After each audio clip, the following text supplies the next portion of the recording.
The short answer is yes, you can form the shadow of a fire, but perhaps not for the reason that you are thinking. A shadow is formed anytime part of a light beam is blocked or redirected. The shadow region is the region in the light beam where there is less light than in the rest of the beam. This dimmer region tends to take on the shape of the object that is blocking or redirecting some of the light, so we tend to think of a shadow as something that is cast or created by the intercepting object. With this concept in mind, in order for a fire to have a shadow, the fire needs to somehow block or redirect part of another beam of light.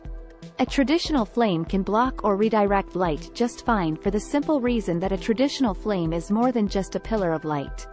A traditional hydrocarbon flame contains several components: hydrocarbon fuel molecules and oxygen molecules that are in the process of burning, little solid bits of half-burnt fuel and impurities, called soot or smoke, carbon dioxide and water vapor produced by the burning, light, and hot air.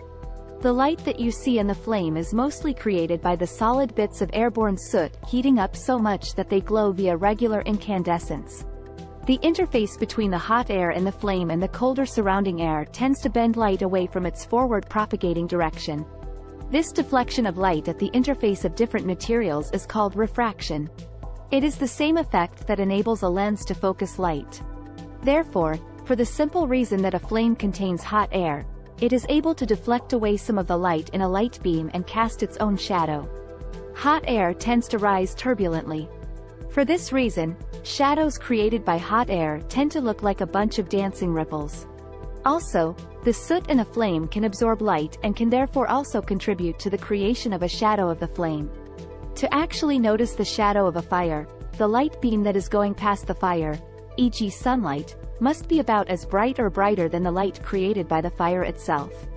Otherwise, the light created by the fire, which spreads out in all directions, will overpower and fill in any dim region created in the other beam of light. For example, pointing a weak flashlight at a roaring campfire will not enable you to see the shadow of the fire. Also, the smaller and cooler a flame is, and the less soot it has, the less it absorbs and redirects light, and therefore the dimmer its shadow will be. Depending on your particular setup, you may or may not be able to see the shadow of a flame with your naked eyes. For best results, you should use a bright light beam, such as direct sunlight, and a fire with lots of heat and soot.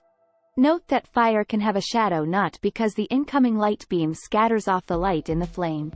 On the fundamental level, one beam of light cannot directly interact with another beam of light.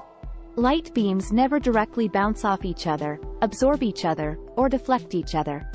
This is because light consists of quantum particles called photons, which are by nature bosons. All bosons are able to overlap with each other, pass through each other, and occupy the exact same state at the exact same location. This is also because photons carry neither electric charge nor magnetic moment. Electromagnetic fields, such as those which constitute light, can only interact with objects that carry electric charge or a magnetic moment. Without any charge or magnetic moment to interact with, one bit of light cannot directly influence in any way another bit of light.